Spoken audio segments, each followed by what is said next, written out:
Hi guys, welcome back to Lex Reads. Welcome back to Vlogmas. So in today's video, I got some feedback from you guys about some emotional reads for me, some books that they stick out in my mind that I can never forget. It's books I think that everyone should at least read once. I got a comment saying, what is the most emotional, challenging book you ever read, but that you also feel was worth it and everyone should read? For me, it's A Little Life. Once I read that comment, my mind just started listing books that has challenged me, has changed me as a reader, and in some perspectives as a person, but mainly as a reader.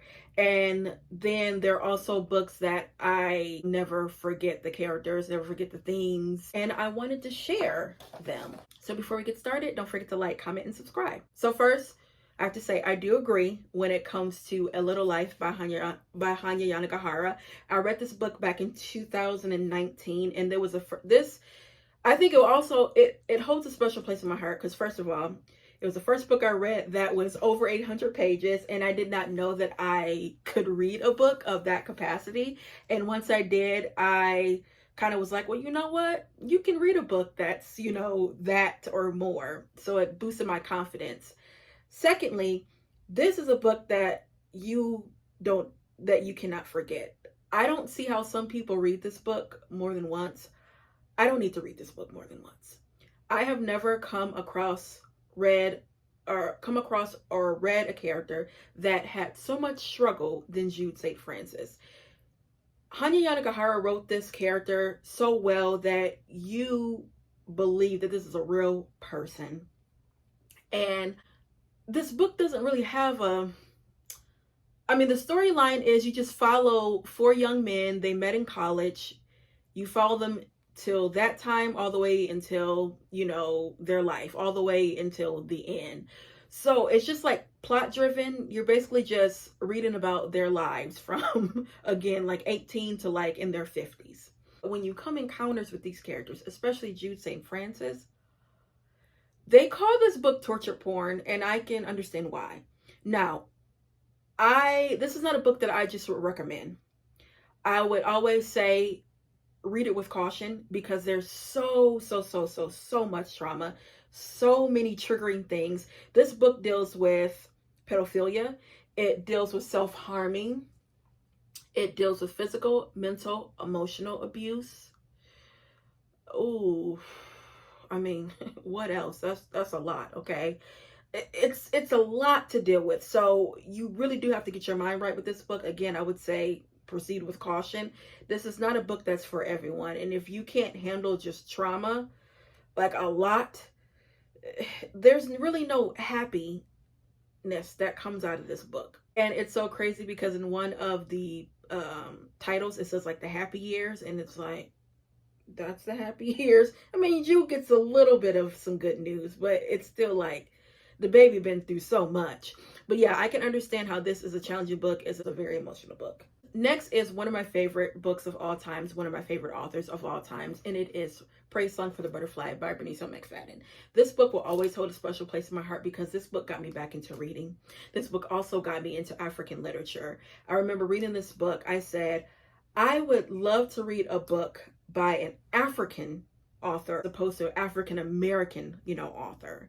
And this book is set in a fictional town called Ukimbi. And you have something called the Chukwazi system, where I believe it still goes on in Uganda, where you have a family member that will pay for your sins. And it's a shrine, and a shrine is basically like slavery. It's like a plantation. You live there until you're dead. Some have escaped, and some they've tried to escape, and they have gotten them all the way together.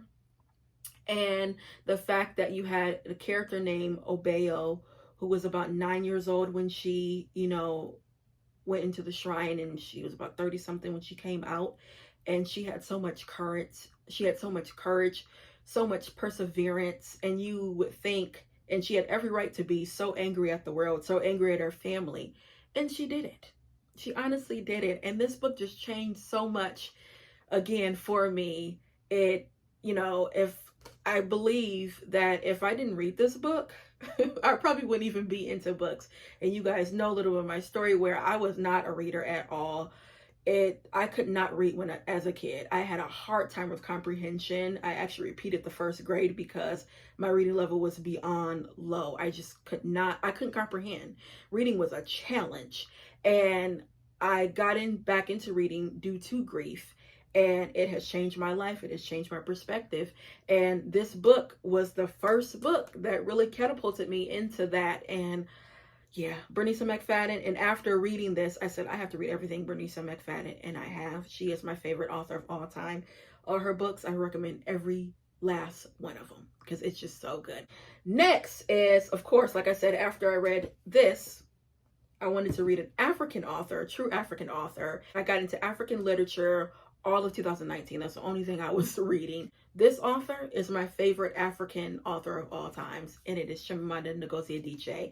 And I would say this book is my favorite book of hers. I've read all of her books, have all of her books, including picture books. I will be getting her book that comes out next year. So excited. But this it's not a challenging book, but it's a book that I think that everyone should read because it has a different take on race, and also it is like the said unsaid. It also is a book where, you know, in the privacy of your home you would talk about some of the things, but in public you wouldn't.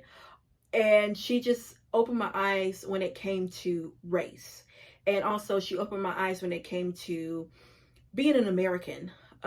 This is a character that was born in Nigeria. She is African and she goes to the States, and some of the customs she doesn't understand, like why we do things and how we Americans are really excited.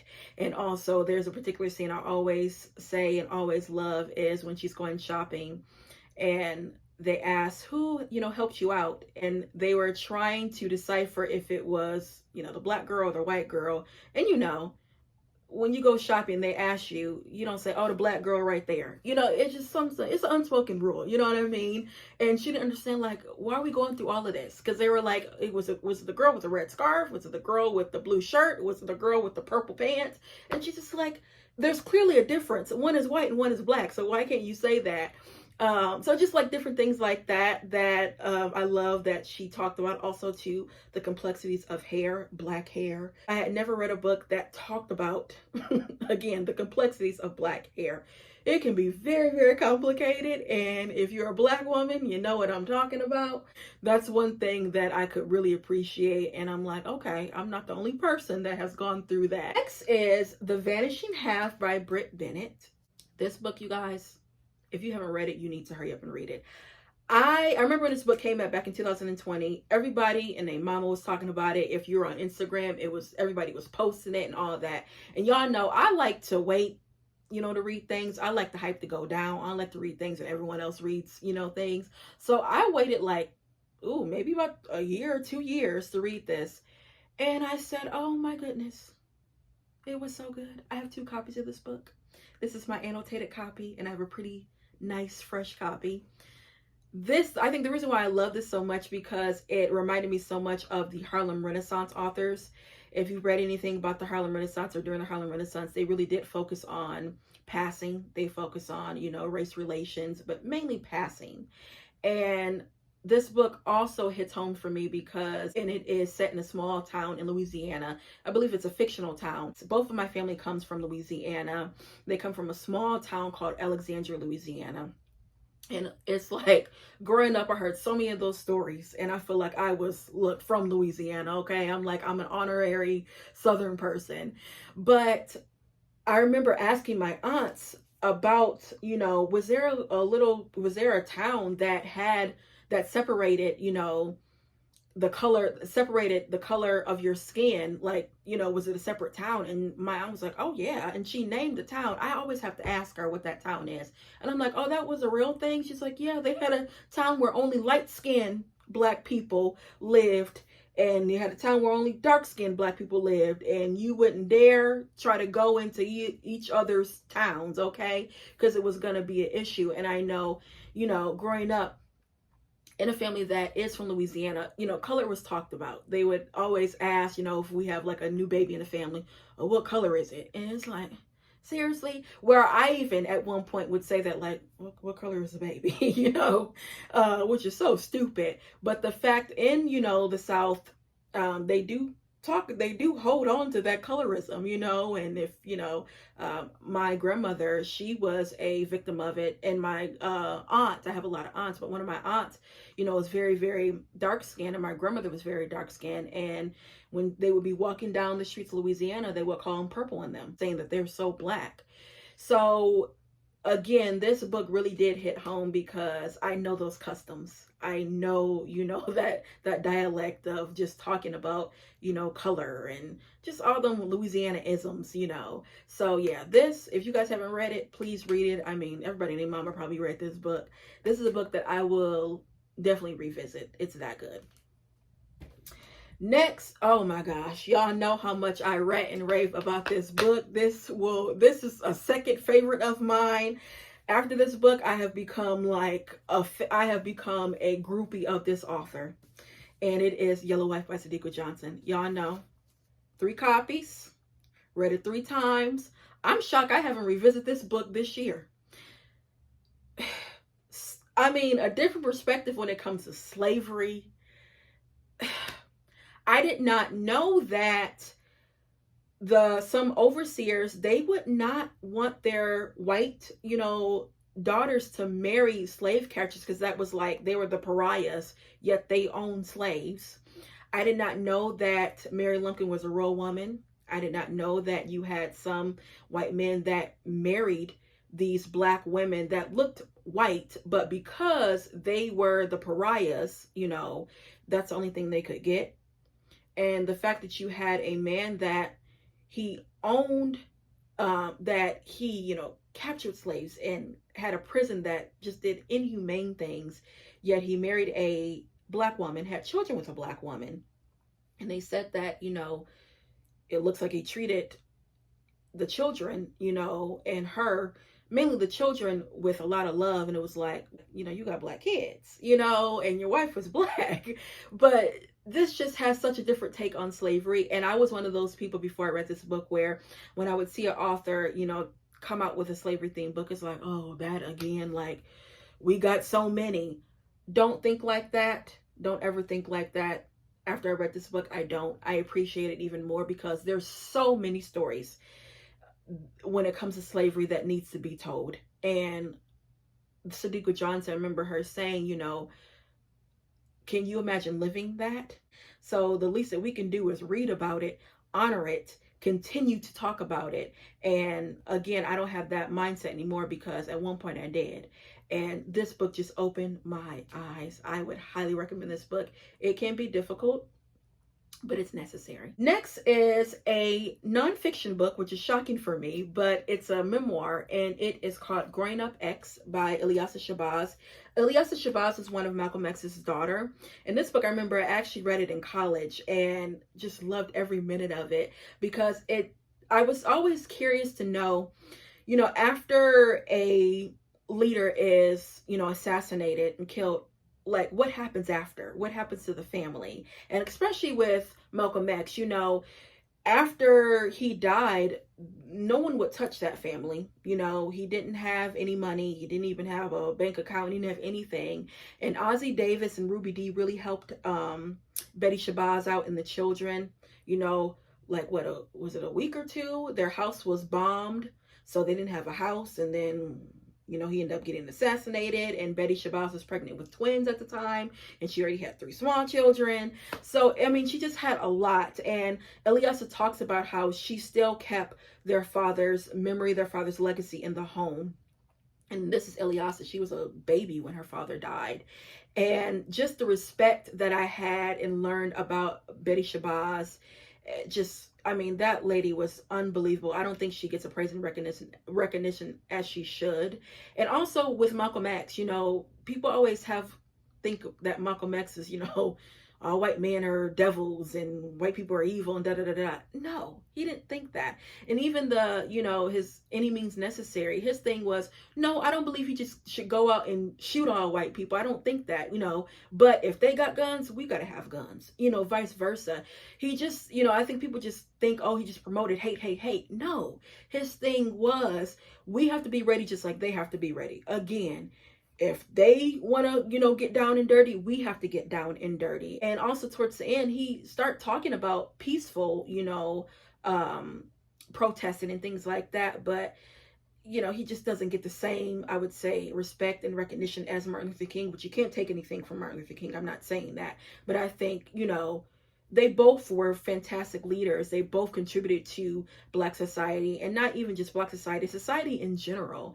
And, when I read this book, it really did open my eyes and had a different perspective when it came to Malcolm X. Next is Dust Child by Wong Fung Quay Mai. I did a read a book in one day on this book last year, and I had every emotion.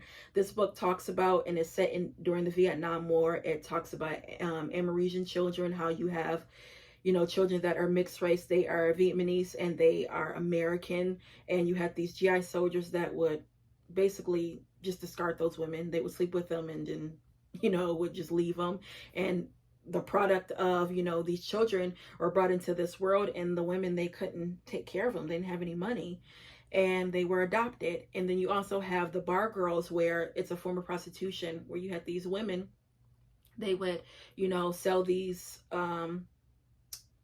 this tea to the GI soldiers to make a living, and it, like I said, it was a form of prostitution. You had some of those girls, they didn't want to do that, but it was like, what am I going to do?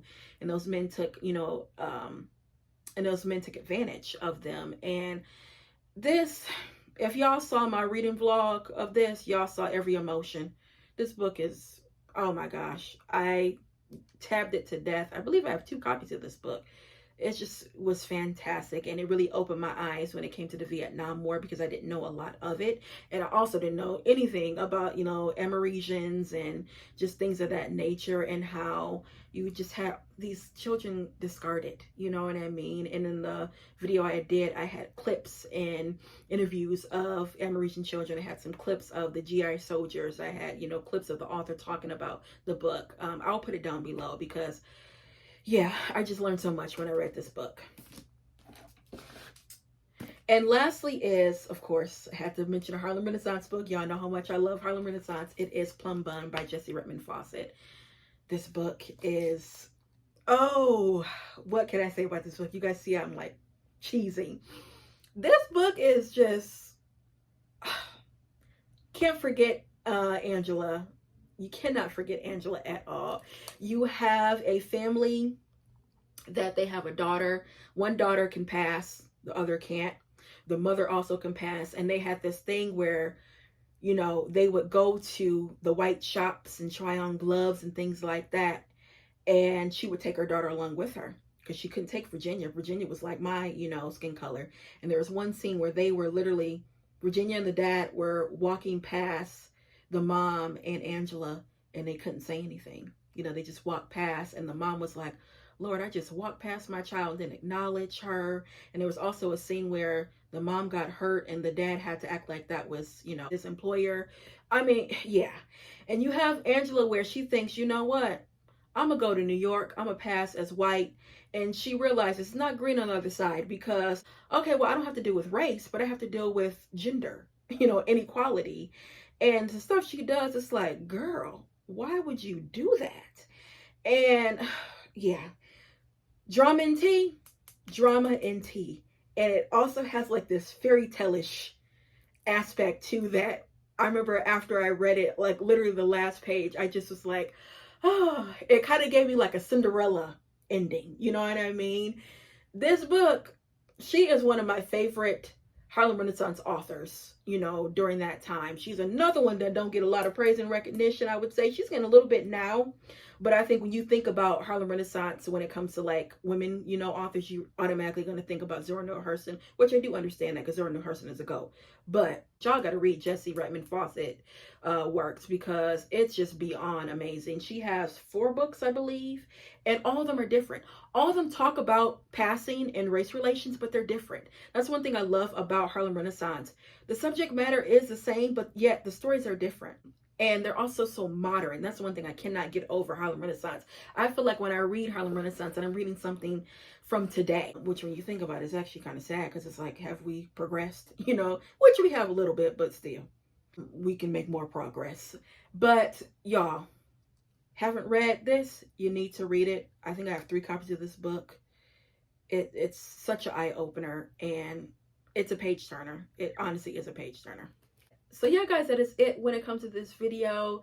These books, in my opinion, are just, I do think everyone should read, you know, at least take, you know, a crack at 1 or 2 of them. They did change my perspective when it came to reading, also when it came to, you know, some aspects of life. And some of them were, you know, a challenge to read, but they were necessary. You know, I think we have to read books that, you know, although they can be hard subject matters, but it's necessary to read them. And especially about our history, about our culture, you know, it's necessary. So yeah. Now, lastly, for the 3 songs that I listened to, 3 Christmas songs I listened to today, let me pull out my list for y'all. So the first Christmas song I listened to, of course, you have to listen to this, is Mariah Carey, All I Want for Christmas Is You. But I listened to the So Deaf version of that one. If you guys ever listen to it, please listen to it. It got a little beat to it. I mean, it's Jermaine Dupri, so yeah, love it so much. You, in the beginning, you got Bow Wow talking about Santa Claus. He don't believe in it. It's so funny. So secondly, I listened to Brandy, Christmas for Two. This is an album that came out last year. Brandy came out with her first Christmas album last year. If y'all have not checked it out, please check it out. Christmas for Two, it gives you an R&B type of feel. If you love R&B music, you would love this. And then, I mean, Brandy, come on now. That's the vocal Bible, so yeah. And then lastly, I listened to the OJ's Christmas Just Ain't Christmas. I have to always have OJ's. Y'all saw yesterday I listened to Carol of the Bells. I mean, I'm a fan of the OJ's. Who's not a fan of the OJ's? Come on now. Come on now. Eddie Levert's voice, just pure magic, okay? Love the OJ's. So yeah, guys, those were the 3 Christmas songs I listened to today, and I'll be back with more Black Books. Bye.